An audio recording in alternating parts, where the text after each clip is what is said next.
menjadi masuk dan tujuan pada hari ini objeksi kepada komisi A.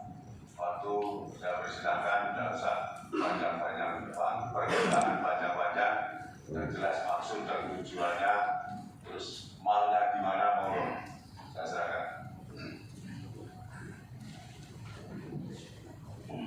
Assalamualaikum warahmatullahi wabarakatuh. Sebelumnya mohon maaf, kami akan memperkenalkan rekan-rekan kami. Di kiri saya ada Pak Maulana Menam dari Indonesia. Kemudian di kanan saya ada Toto dari Cakra. Kemudian sebelah kanannya lagi adalah Sekretaris DKTP. Dan kemudian ada LFP, ada LPK 2HN yang ada di belakang dan beberapa rekan yang lain. Permohonan hearing kami didasarkan pada keprihatinan kami terhadap nasib sekolah ataupun anak didik yang ada di Kabupaten Tulungagung. Bapak-bapak yang terhormat, menurut laporan keuangan BPK tahun 2019 tahun 2020, ini ada 282 aset dinas pendidikan yang berupa sekolah yang belum tersertifikasi. Salah satunya adalah SD Pelarian 2 dengan nilai yang paling besar di Kecamatan Tulungagung. Makanya di sini kami ingin minta penjelasan pada dinas-dinas terkait. Jadi yang sudah kami susun adalah sebagai berikut. Untuk dinas pendidikan, jadi dikarenakan ada pembangunan kolam renang di halaman SD, ini yang akan menjadi pemicu dan kemudian akan bisa menjadi whistleblower bagi desa-desa yang lain untuk mengakuisisi SD-SD tersebut di seluruh Tulungagung.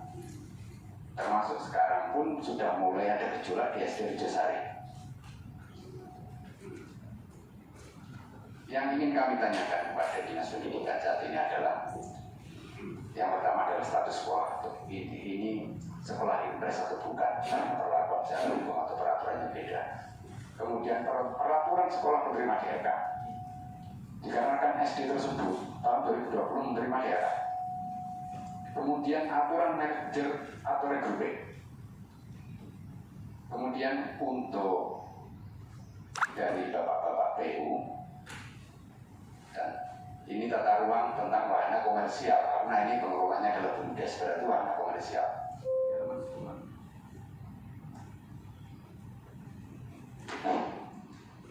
Pembangunan kolam renang di halaman sekolah, itu menurut tata ruang bagaimana? Kemudian untuk bapak-bapak dinas DPM-PTSP, ini menyangkut perizinan secara keseluruhan. Karena ini juga akan menyangkut penggunaan air tanah, sumur dalam yang nanti akan kewenangan provinsi. Kemudian untuk bapak-bapak LH, kami ingin menanyakan tentang AMDAL, analisa mengenai dampak lingkungannya. Jadi mulai penggunaan sumur bawah tanahnya sampai analisa mengenai dampak lingkungan untuk sosial dan psikologis anak. Untuk inspektorat, kami menginginkan bagaimana tindakan pengamanan aset daerah yang sudah masuk pada hasil laporan keuangan BPK. Karena ada 282 SD dan SMP seluruh Kabupaten Tulungagung berdasarkan laporan BPK tahun 2019. Kemudian untuk desa, itu adalah sumber anggaran, karena yang saya tahu tidak ada yang namanya BK itu multi use, kemudian besarannya. Karena yang kami takutkan ini adalah investor yang masuk. Jadi pendidikan dikalahkan hanya dengan investasi untuk kepentingan keuntungan segelintir orang. Kemudian untuk kecamatan, sikap dari pemerintah kecamatan.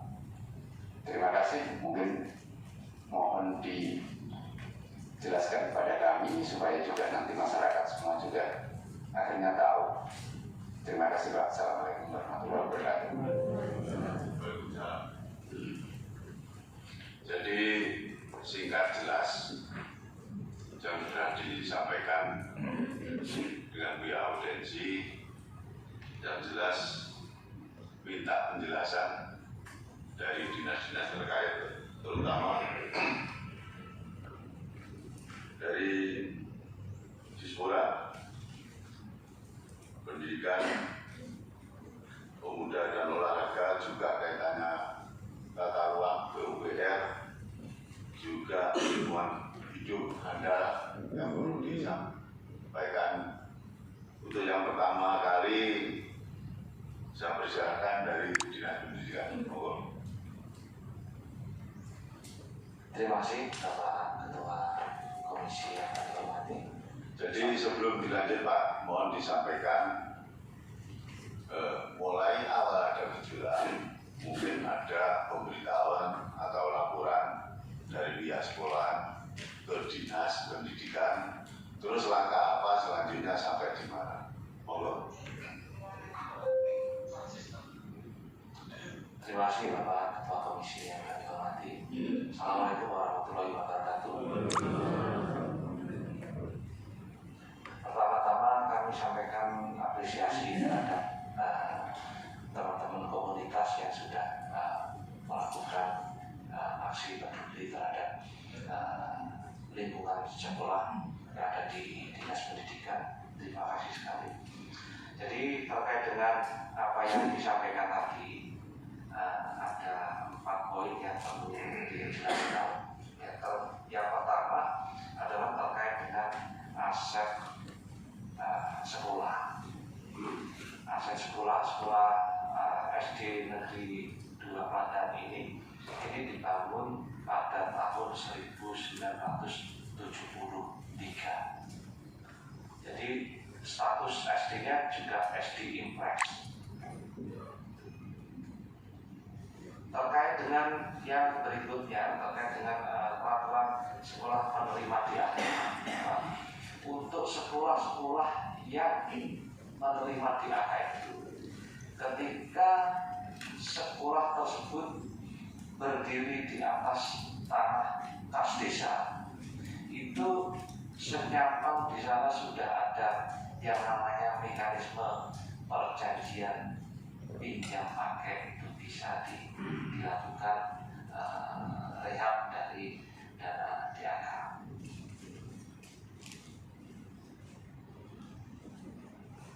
Terkait dengan merger, itu nanti akan secara teknis akan disampaikan oleh kami dari kami SD. Tapi terkait dengan riwayat ini Bapak Ketua, riwayat yang disampaikan oleh Kepala Desa Plandangan. Jadi pada saat itu bulan Januari, Kades Plandangan ini meminta pada Dinas Pendidikan 2021 ya, itu memohon pada Dinas Pendidikan untuk melakukan regrouping dari sekolah negeri Klaten ini. Setelah itu disampaikan, dibahas oleh dinas pada saat itu, dan pada saat itu ada hasil di sana bahwa regrouping untuk SD Klaten itu sesuai dengan hasil rapat pada saat itu. Mohon maaf ini karena pada saat itu saya belum di sana. Kami sampaikan bahwa itu masih belum diperlukan. Begitu. Terus yang berikutnya kami tahu ada ini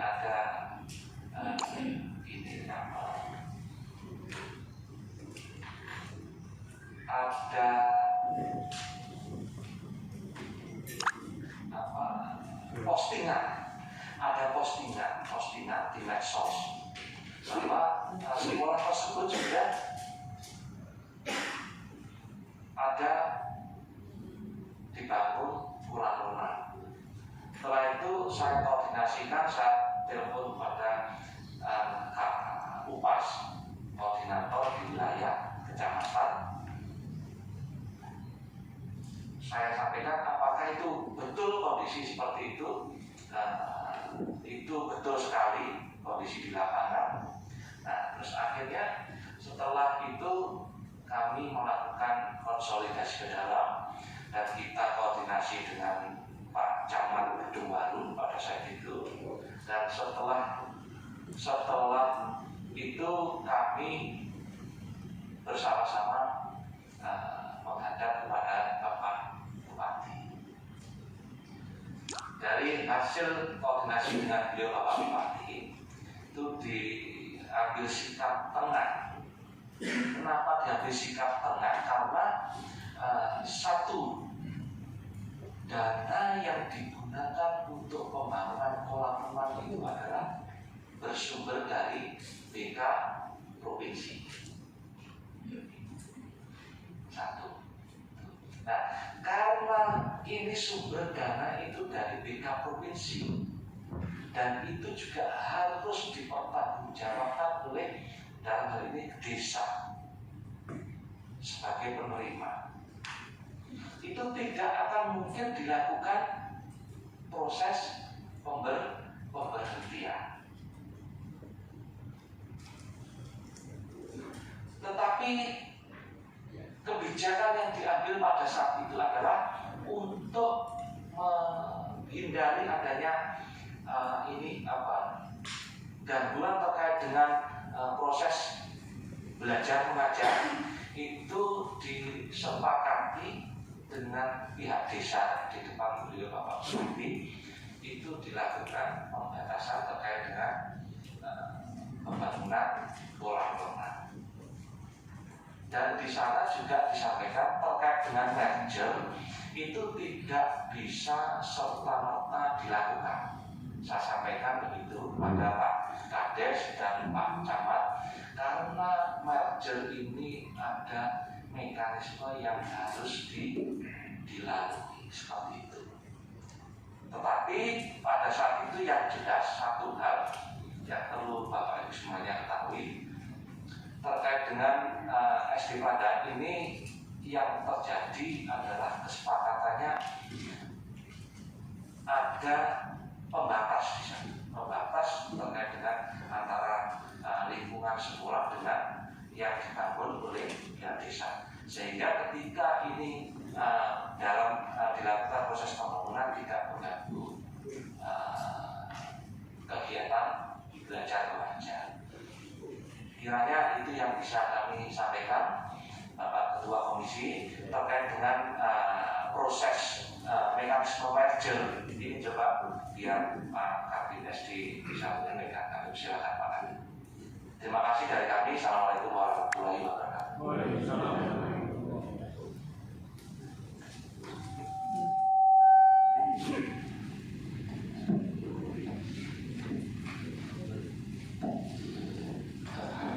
Bismillahirrahmanirrahim. Assalamualaikum warahmatullahi wabarakatuh. Atas izin Bapak Kepala Dinas, ini kami akan menyampaikan terkait dengan proses terkait dengan regrouping untuk lembaga pendidikan. Terkait dengan regrouping ini dasarnya adalah Permendiknas nomor 60 2002 dan diperbarui dengan Permendikbud nomor 36 tahun 2014 tentang pendirian, penggabungan maupun penutupan lembaga pendidikan. Terkait dengan grouping ini memang salah satu tujuannya yaitu untuk dengan permasalahan kekurangan guru. Tetapi di sini ini khususnya untuk di Padang yang biasanya grouping itu kan biasanya satu halaman dan dalam kondisi memang tidak kondusif. Mungkin satu halaman dengan dua lembaga dengan jumlah siswa yang terpaut jauh, jadi berarti kondisinya tidak kondusif. Terkait dengan landaan ini memang untuk regrouping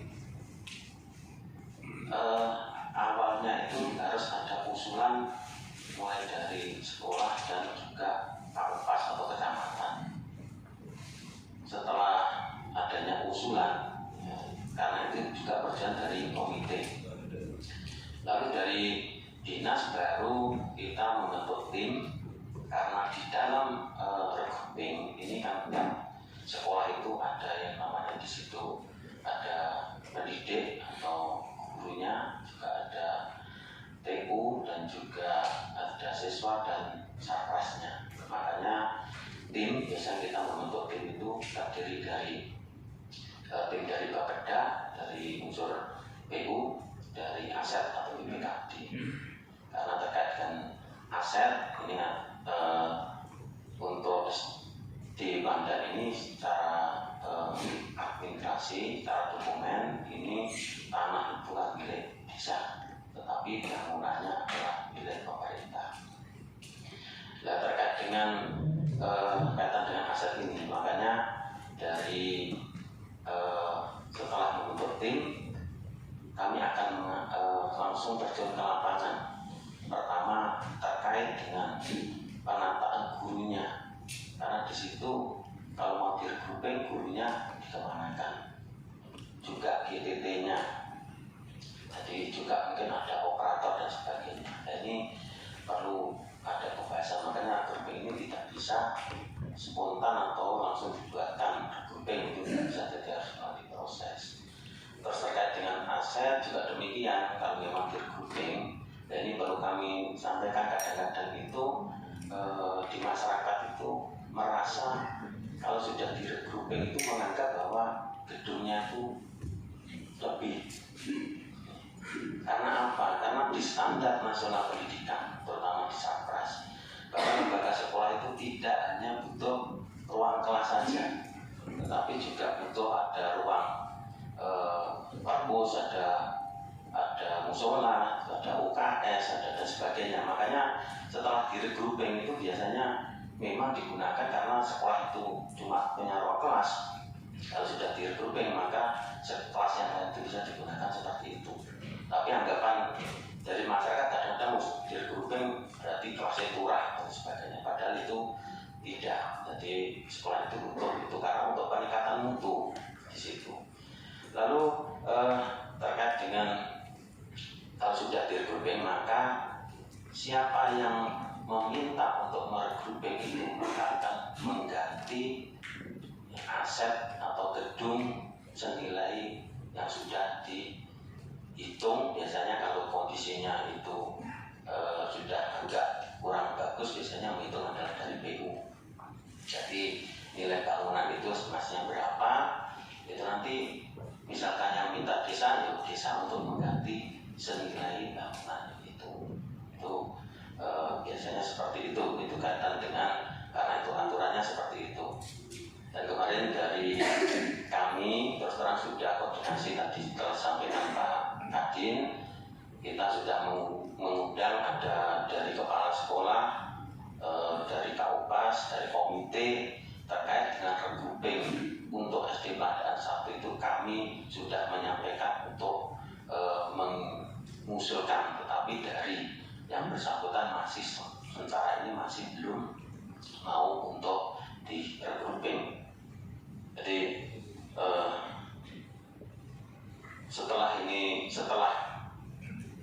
kita survei ke lapangan dengan tim, itu nanti juga ada berita acara dan di situ ada keputusan layak di regrouping dan tidak. Sedikit Pak Dinas, yang belum mau di regrouping itu siapa yang di sini tadi saya sampaikan belum mau? Jadi hasil rapat kemarin itu dari kepala sekolah, ini mungkin juga ada hadir sini dari Kaupas dan komite, kemarin belum mau di regrouping karena masih ada siswa dan mereka masih diadakan, masih ada pembelajaran di situ. Ya, masih dibutuhkan ya.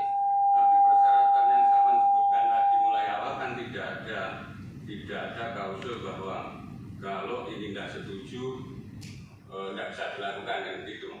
Karena kita kan belum tahu sebenarnya si pelanggan jumlah siswanya berapa dan sebagainya.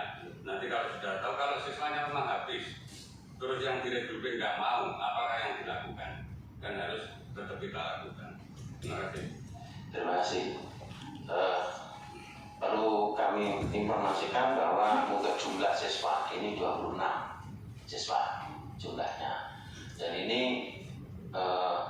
terus terang kami juga jangan sampai terjadi seperti SIDEM 2. SIDEM 2 itu dengan mau di-regrouping dengan pindah lokasi, setelah SK Bupati itu jadi ternyata ada protes dari orang tua tidak mau menyekolahkan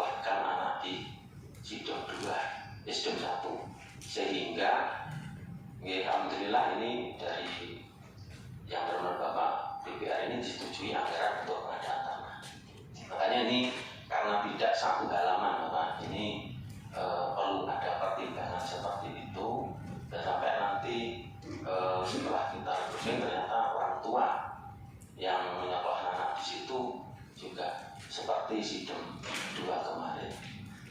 Mungkin itu yang dapat kami sampaikan, ada kurangnya saya mohon maaf. Saya wassalamualaikum warahmatullahi wabarakatuh.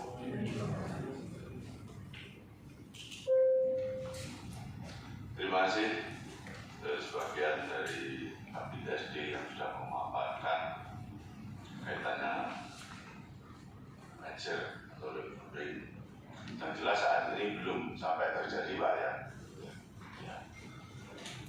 Untuk selanjutnya, jadi ada kaitannya dengan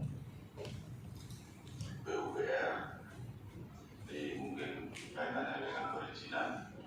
Mohon disampaikan mungkin sebelum proses perizinan itu berlaku atau belum mendapat izin, akhirnya mungkin saya sendiri belum jelas, tidak tahu persis permasalahan yang ada di Belanda.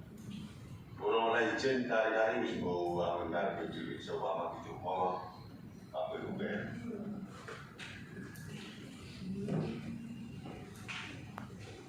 Assalamualaikum warahmatullahi wabarakatuh.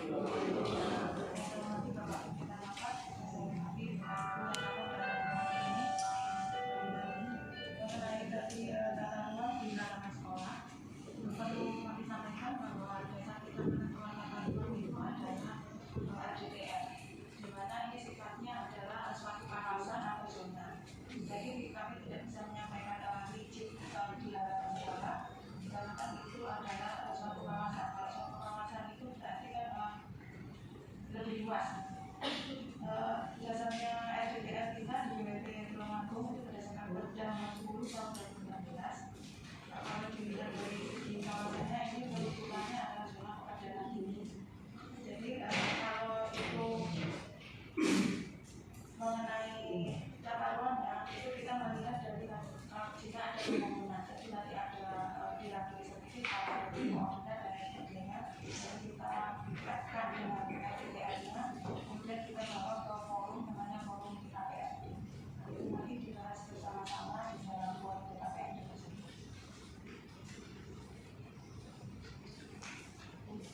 Kata-kata ruang ini memang ini ada ketentuan dalam perizinan dalam artian ini bukan izin. Jadi tata ruang ini merupakan rekomendasi kesesuaian peruntukan ruang, hanya itu saja. Yang saat ini sesuai dengan Undang-Undang Cipta Kerja yang terbaru, maka tata ruang masuk di dalam USSM 5, masuk di dalam semua perizinan di USSM. Kalau dilihat dalam secara umum di RDTR, di Tulungagung, maka kawasan di sekolah tersebut masuk di zona kepadatan ini. Jadi untuk misalkan secara umum nanti ketika dibangun KPR itu IPTS-nya adalah terbatas. Jadi bisa terbatas luas bangunannya, bisa terbatas dalam segi pengembangannya. Jadi secara umum kami sampaikan itu. Terima kasih. Assalamualaikum warahmatullahi wabarakatuh. Mohon maaf Bu, ada sedikit pertanyaan yang bersangkutan ini. Jarak yang diperbolehkan dari sebuah tempat pendidikan atau tempat ibadah untuk tempat keramaian umum, karena ini menurunnya kemudian ya, jadi otomatis ini untuk komersial. Itu berapa meter yang diperbolehkan? Boleh meter di dekat kelas ataupun bagaimana? Minimal jarak yang diperbolehkan untuk pembangunan wahana komersial pada sekolah dasar. Mungkin sebelum dijawab, saya minta saya membagi waktu dari pihak-pihak terkait. Jadi ini sebuah catatan saya dulu. Pertanyaan dari permintaan audiensi. Untuk selanjutnya termasuk kaitannya ada jadi lingkungan hidup, saya persilakan untuk beri waktu. Terima kasih Bapak Pimpinan. Assalamualaikum warahmatullahi wabarakatuh. Waalaikumsalam. Mohon izin, terima kasih atas waktunya.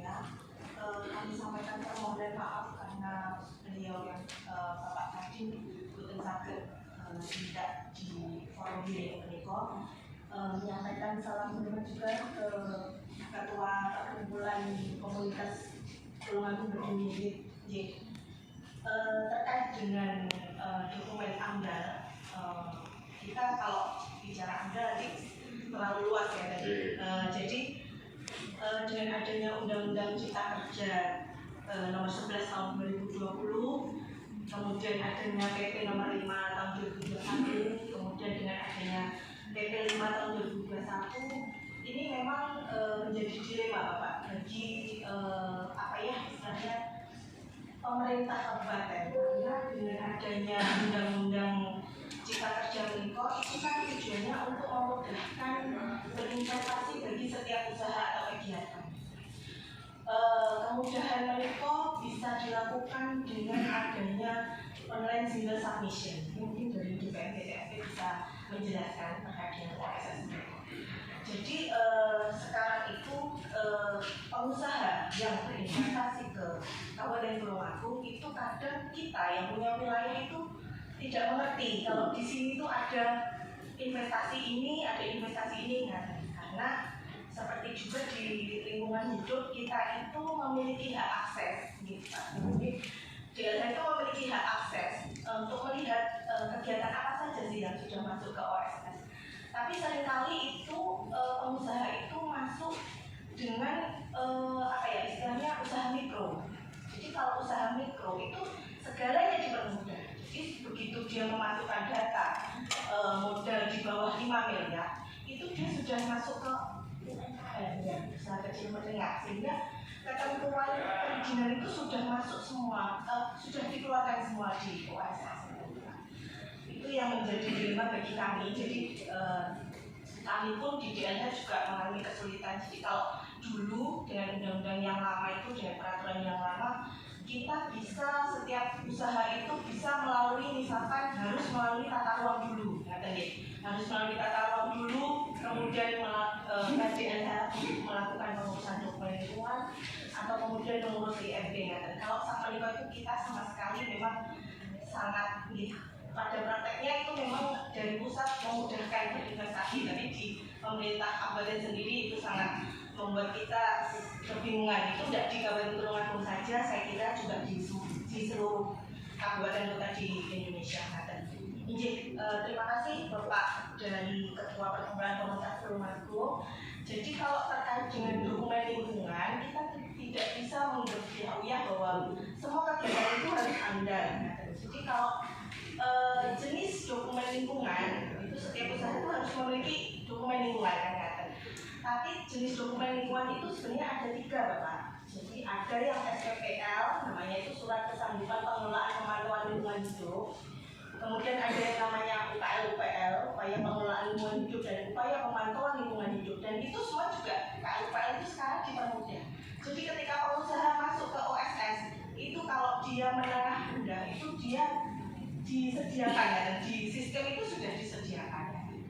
Terus yang ketiga baru AMDAL Pak. Jadi nanti kalau ini gelanggang olahraga itu KBLI-nya mungkin 9113, 93113 atau 42918. Itu nanti kita melihat mengeceknya itu tidak bisa langsung kan, harus dilihat dulu berapakah luas lahan yang dipergunakan. Kemudian luas bangunan yang dipergunakan berapa? Kemudian penggunaan air tanah yang dipergunakan itu berapa? Kalau penggunaan air tanahnya kurang dari 1 liter per detik itu SPL. Kalau itu 1 liter per detik sampai 50 liter per detik itu KUPL. Kalau lebih dari 50 liter per detik itu nanti AMDAL.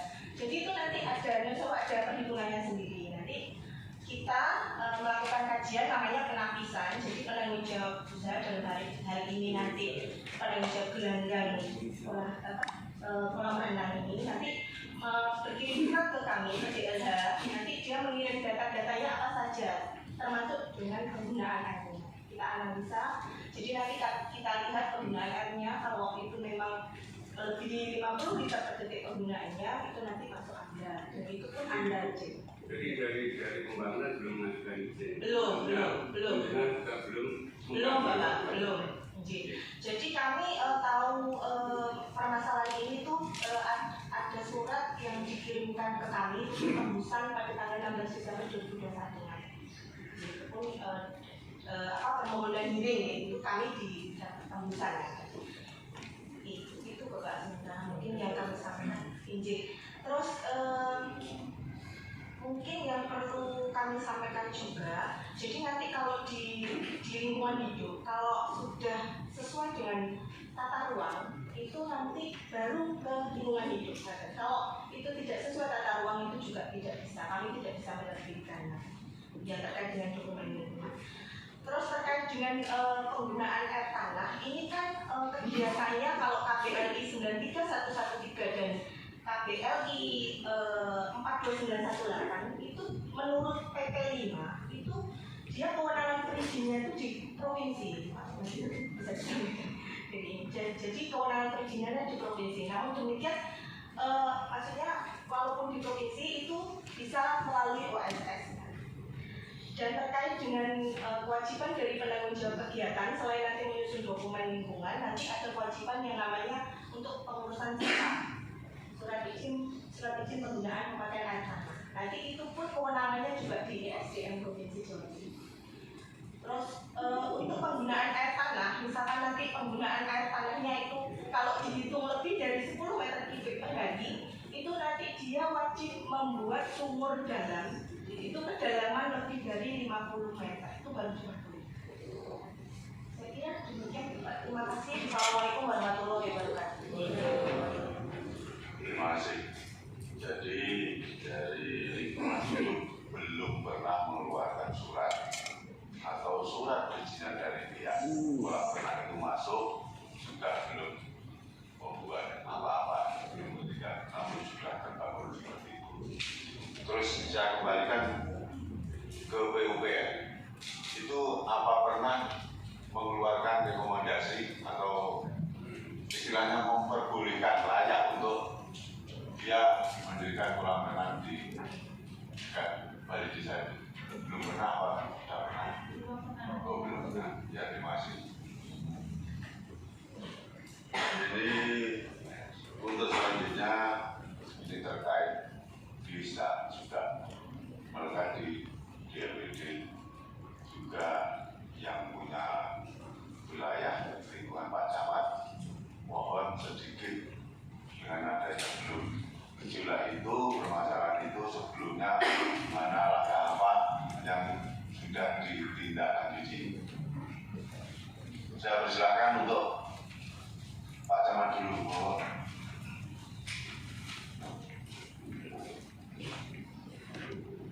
Terima kasih Pak Ketua Komisi. Assalamualaikum warahmatullahi wabarakatuh.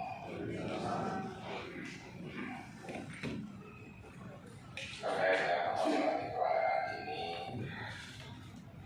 dari awal memang saudara kepala desa sudah berkoordinasi dengan kami selaku pembina di wilayah Samarkand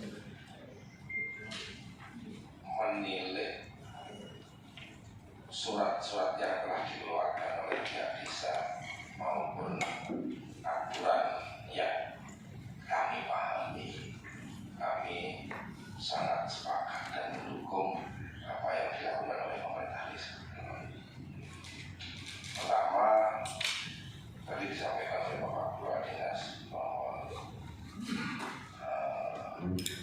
pihak desa sudah mengirim surat kepada Dinas Pendidikan, pada saat Bupati jadi Kepala Dinas Pendidikan untuk melakukan recouping terhadap dua sekolah ini. Dan kenapa alasan kami sangat mendukung bahwa sebetulnya dalam benak pikiran kami, apabila di dalam dua sekolah ini di-recouping atau di-merger, yang SD Pandaan 1, 2 jumlahnya 26 orang itu, dan yang di SD Pandaan 1 70 kurang lebih 70 orang. Apabila di merger itu bagi kami akan sangat efektif dan efisien, karena dari 26 siswa yang ada di SD 2 ini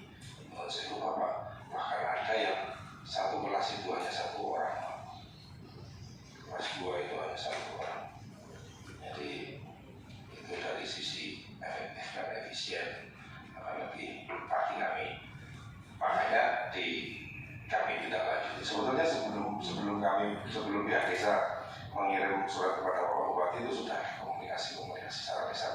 Itu kalau tidak salah bulan Juni 2019 komunikasi secara lisan akhirnya ditindaklanjuti dengan bersurat pada beliau pada bulan Januari 2021. Nah, dalam perjalanannya sampai dengan November 2020, 11 bulan berlalu, tanpa ada jawaban apapun Bapak di situ.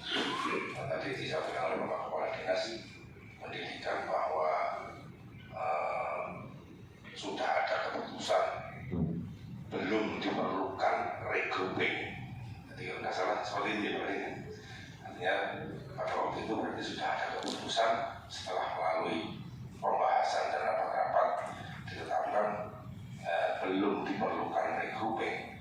Itu artinya kami juga belum menerima apapun pemberitahuan tentang hal itu.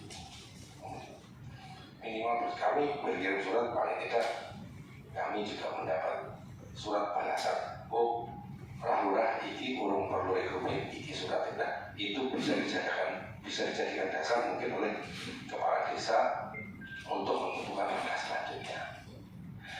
Nah, di dalam pelaksanaan pembangunan ini, kepala desa itu juga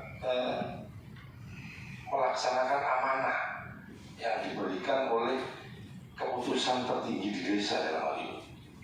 Keputusan tertinggi di desa dalam ini adalah musyawarah desa. Musyawarah desa telah memutuskan. Jadi sekali, musyawarah desa telah memutuskan satu untuk memohonkan regrouping, yang kedua untuk membangun sarana ini. Jadi ketika kepala desa tidak menjalankan keputusan ini, malah kepala desa akan saya persalahkan. Karena kepala desa telah menjalankan keputusan ini, maka tadi ketika Pak Kabid menyampaikan ada beberapa harapan di situ, ada salah satunya komite. Saya juga mempertanyakan komite ini tempat tinggalnya di mana, siapa. Jadi, saya yakin komite ini bukan orang Pandaan. Kalau orang Pandaan, insya Allah Bapak Ibu juga hadirin, orang Pandaan mulai pojok timur, barat, utara, mau dipertanyakan sekarang mendukung atau menolak pembangunan ini, mendukung atau menolak regrouping ini. Mereka bisa ditanyakan itu. Jadi betul yang disampaikan oleh Pak Kadin, saya menggarisbawahi kemarin dengan adanya polemik di media sosial ini, kami dipanggil oleh Bapak Bupati menghadap, yaitu saya, Pak Kadin Dik dan Pak Kades, untuk menghadap Bapak Bupati dengan keputusan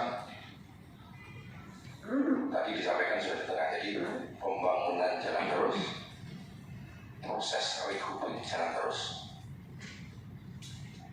Jadi sama-sama jalan. Nah, saya belum tahu proses regrouping ini nanti endingnya seperti apa, kita sudah belum tahu.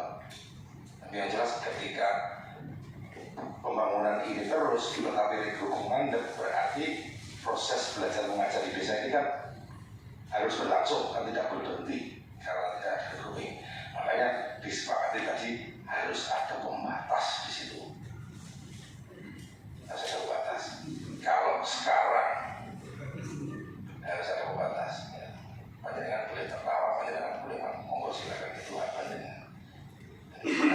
Sudah disepakati harus ada pembatas di situ. Dan dalam proses pembangunannya sudah kita batasi dengan benar. Kalaupun nanti itu dipandang kurang cukup, akan kita tembok. Akan ditembok oleh Momas dalam hal ini yang mengerjakan kegiatan ini. Saya sampaikan sekali lagi bahwa saya berani menjamin bahwa proses pembangunan di kolam renang di Belandaan ini tidak ada satu investor pun yang masuk. Jadi sangat salah apabila ini adalah pekerjaan investor yang hanya mengejar keuntungan dengan mengorbankan pendidikan. Saya jamin dan saya nakal ini adalah pernyataan yang salah.